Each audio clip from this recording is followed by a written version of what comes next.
नमस्कार, आप देख रहे हैं कैपिटल टीवी उत्तर प्रदेश। मैं हूं आपके साथ सृष्टि शाह। उत्तर प्रदेश अब तक सिर्फ खेती और आबादी वाला राज्य अब नहीं रह गया है, बल्कि अब धीरे धीरे ये देश की सुरक्षा और तकनीकी ताकत का बड़ा केंद्र बनने की ओर बढ़ रहा है। जिस प्रदेश को कभी उद्योगों की कमी और बेरोजगारी के लिए जाना जाता था, वही प्रदेश अब डिफेंस मैन्युफैक्चरिंग के नक्शे पर तेजी से उभर रहा है। डिफेंस इंडस्ट्रियल कॉरिडोर के जरिए उत्तर प्रदेश सरकार एक ऐसी मजबूत बुनियाद तैयार कर रही है जो आने वाले सालों में राज्य की दिशा और दशा दोनों बदल सकती है। आज के दौर में जब देश अपनी सुरक्षा को लेकर आत्मनिर्भर बनने की बात कर रहा है, तब उत्तर प्रदेश की ये पहल बेहद खास हो जाती है।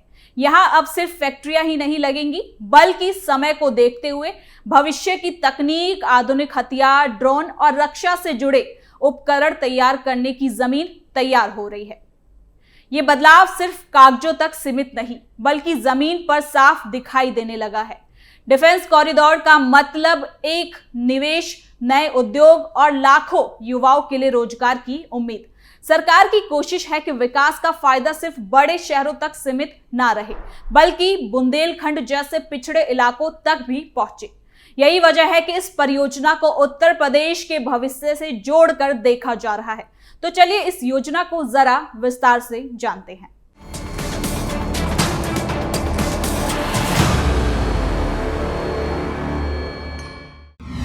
यूपी बनेगा रक्षा शक्ति केंद्र, डिफेंस कॉरिडोर को नई रफ्तार, 1000 एकड़ जमीन की बड़ी तैयारी, बुंदेलखंड को उद्योग की सौगात। उत्तर प्रदेश को देश के बड़े औद्योगिक राज्यों की कतार में खड़ा करने की दिशा में डिफेंस इंडस्ट्रियल कॉरिडोर एक बहुत ही अहम योजना है। इस योजना का मकसद सिर्फ हथियार बनाना नहीं, बल्कि राज्य को रोजगार, निवेश और तकनीक के नए केंद्र के रूप में विकसित करना है। केंद्र सरकार और उत्तर प्रदेश सरकार मिलकर इस योजना को आगे बढ़ा रही है। अब इस कॉरिडोर के तहत करीब समझने वाली बात यह है कि सरकार लगभग 1000 एकड़ और जमीन आवंटित करने की तैयारी में है, जिससे ये साफ है कि निवेशकों की रुचि, उनकी इच्छा लगातार बढ़ रही है।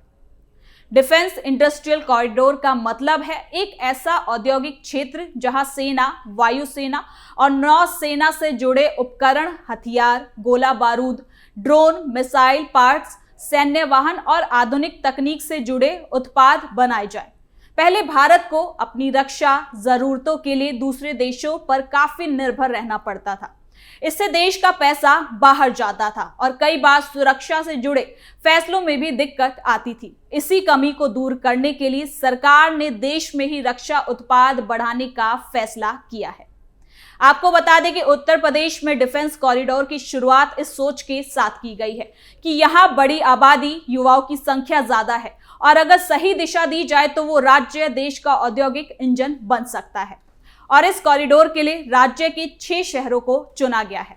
इसमें लखनऊ, झांसी, कानपुर, अलीगढ़, आगरा और चित्रकूट शामिल है। इन सभी जगहों का चुनाव सोच समझकर किया गया है ताकि अलग अलग क्षेत्रों की ताकत का फायदा उठाया जा सके। लखनऊ इस कॉरिडोर का एक प्रमुख केंद्र है। राजधानी होने की वजह से यहाँ प्रशासनिक सुविधा, सड़क, रेल और हवाई कनेक्टिविटी बेहतर है। यहाँ पहले से ही रक्षा से जुड़ी कुछ बड़ी परियोजनाएं चल रही हैं। ब्रह्मोस मिसाइल से जुड़ी गतिविधियां भी लखनऊ में है। यही वजह है कि कई बड़ी कंपनियां लखनऊ में निवेश करने के लिए आगे आ रही हैं। यहाँ हाईटेक डिफेंस उपकरण और आधुनिक तकनीक से जुड़े उत्पाद बनाए जा रहे हैं।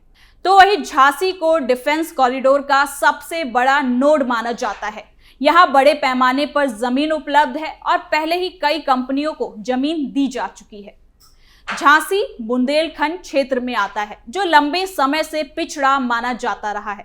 डिफेंस कॉरिडोर के आने से इस इलाके में नई उम्मीद जगी है। यहाँ उद्योग लगने से स्थानीय युवाओं को रोजगार मिलेगा और पलायन भी कम होगा। झांसी की भौगोलिक स्थिति भी रणनीतिक रूप से काफी खास है। तो वही कानपुर की अपनी एक अलग पहचान है। यहाँ पहले से ही उद्योगों का इतिहास रहा है। चमड़ा उद्योग, कपड़ा उद्योग और तकनीकी संस्थानों की मौजूदगी कानपुर को डिफेंस इंडस्ट्री के लिए उपयुक्त बनाती है। यहाँ छोटे और मध्यम स्तर के रक्षा उपकरण और उनके पार्ट्स बनाए जाते हैं। सरकार कानपुर को भी डिफेंस कॉरिडोर के मजबूत केंद्र के रूप में विकसित करना चाहती है। अब बात करते हैं अलीगढ़ की। तो अलीगढ़ को आमतौर पर ताला बनाने के लिए जाना जाता है। यहाँ के कारीगरों की पहचान देश और दुनिया में है। डिफेंस कॉरिडोर के तहत अलीगढ़ में भी नए अवसर पैदा हो रहे हैं। यहाँ छोटे लेकिन जरूरी रक्षा उपकरण और हार्डवेयर से जुड़े सामान बनाए जा सकते हैं। इससे स्थानीय उद्योगों को भी नई दिशा मिलेगी। आगरा अपनी बेहतर कनेक्टिविटी और बुनियादी ढांचे के कारण निवेशकों को अपनी ओर कर रहा है। आगरा से दिल्ली, कानपुर और लखनऊ की कनेक्टिविटी अच्छी है। यहाँ डिफेंस इंडस्ट्री से जुड़े लॉजिस्टिक और सपोर्ट सिस्टम को मजबूत किया जा सकता है। चित्रकूट को भी इस कॉरिडोर में शामिल किया गया है ताकि वहां विकास की नई संभावनाएं पैदा हो। अब सवाल यह है कि सरकार 1000 एकड़ और जमीनों को क्यों तैयार कर रही है। दरअसल पिछले कुछ समय में डिफेंस सेक्टर में निवेश करने वाली कंपनियों की संख्या तेजी से बढ़ी है। कई कंपनियों ने पहले ही जमीन ले ली और नई कंपनियां लाइन में हैं। ड्रोन, स्वदेशी हथियार, गोला बारूद और रक्षा उपकरण बनाने वाली कंपनियों को ज्यादा जगह की जरूरत है। इसी वजह से सरकार ने अतिरिक्त जमीन आवंटित की योजना बनाई है। ड्रोन निर्माण इस कॉरिडोर का एक बहुत बड़ा हिस्सा है। आज के समय में ड्रोन सिर्फ युद्ध के लिए ही नहीं बल्कि सीमा सुरक्षा, निगरानी, आपदा प्रबंधन और कई अन्य कामों में इस्तेमाल हो रहे हैं। सरकार चाहती है कि भारत ड्रोन तकनीकी और आत्मनिर्भर बने। उत्तर प्रदेश में ड्रोन बनाने की फैक्ट्रियां और रिसर्च सेंटर विकसित किए जाए। इससे आने वाले समय में भारत ड्रोन एक्सपोर्ट करने वाला देश बन सकता है। साथ ही डिफेंस कॉरिडोर के तहत सरकार निवेशकों को कई तरह की सुविधा दे रही है। जमीन सस्ती दरों पर दी जा रही है। बिजली, पानी, सड़क और सुरक्षा की व्यवस्था की जा रही है। सिंगल विंडो सिस्टम के जरिए कंपनियों को लाइसेंस और मंजूरी जल्द ही मिल सकती है। इसका भी ध्यान रखा जा रहा है। इसके अलावा टैक्स में छूट, सब्सिडी जैसी सुविधाएं भी मिलने वाली है। इस योजना का सबसे बड़ा फायदा रोजगार के रूप में सामने आएगा। अनुमान है कि जब डिफेंस कॉरिडोर पूरी तरीके से विकसित हो जाएगा तो लाखों लोगों को रोजगार मिलेगा। इसमें इंजीनियरिंग, तकनीकी जानकार, IT प्रोफेशनल, मशीन ऑपरेटर, सुरक्षा कर्मी और अन्य कर्मचारी शामिल होंगे। इसके अलावा ट्रांसपोर्ट, होटल, रेस्टोरेंट और अन्य सर्विस सेक्टर में भी काम के मौके बढ़ेंगे। स्थानीय लोगों के लिए ये योजना काफी फायदेमंद साबित हो सकती है। जब किसी इलाके में बड़े उद्योग आते हैं तो वहां आसपास के गांव और कस्बों का भी विकास होता है। सड़कें बनती हैं, बाजार बढ़ते हैं और लोगों की आमदनी भी उसमें इजाफा आता है। बुंदेलखंड जैसे इलाकों के लिए डिफेंस कॉरिडोर विकास की नई राह खोल सकता है। सरकार इस बात पर भी ध्यान दे रही है कि स्थानीय युवाओं को सही ट्रेनिंग मिले। इसके लिए स्किल डेवलपमेंट सेंटर और तकनीकी संस्थान खोले जाए। युवाओं को आधुनिक मशीनों और तकनीक की ट्रेनिंग दी जाए ताकि वो सीधे डिफेंस इंडस्ट्री में काम कर सके। इससे राज्य में कुशल मानव संसाधन तैयार होगा। डिफेंस कॉरिडोर का असर सिर्फ उत्तर प्रदेश तक सीमित नहीं रहेगा। इससे पूरे देश की रक्षा क्षमता मजबूत होगी।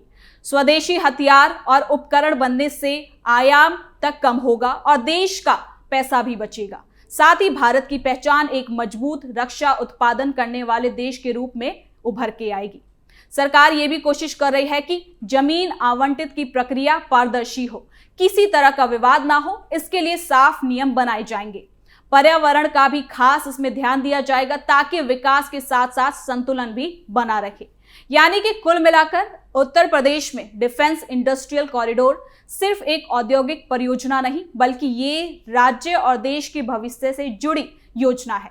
1000 एकड़ अतिरिक्त जमीन आवंटित की तैयारी ये दिखाती है कि सरकार इस योजना को लेकर कितनी गंभीर है और निवेशकों का भरोसा लगातार बढ़ रहा है। यानी कि आने वाले समय में ये कॉरिडोर उत्तर प्रदेश को विकास, रोजगार और आत्मनिर्भर भारत की दिशा में एक नई पहचान देगा। तो फिलहाल के लिए इस खबर में इतना ही। देखते रहिए कैपिटल टीवी उत्तर प्रदेश।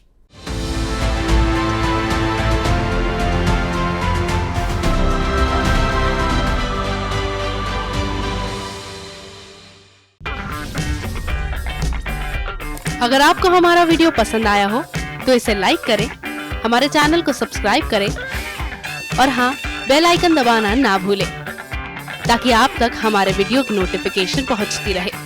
आप अपना सुझाव हमें कमेंट बॉक्स में दे सकते हैं। हमारे साथ जुड़ने के लिए शुक्रिया।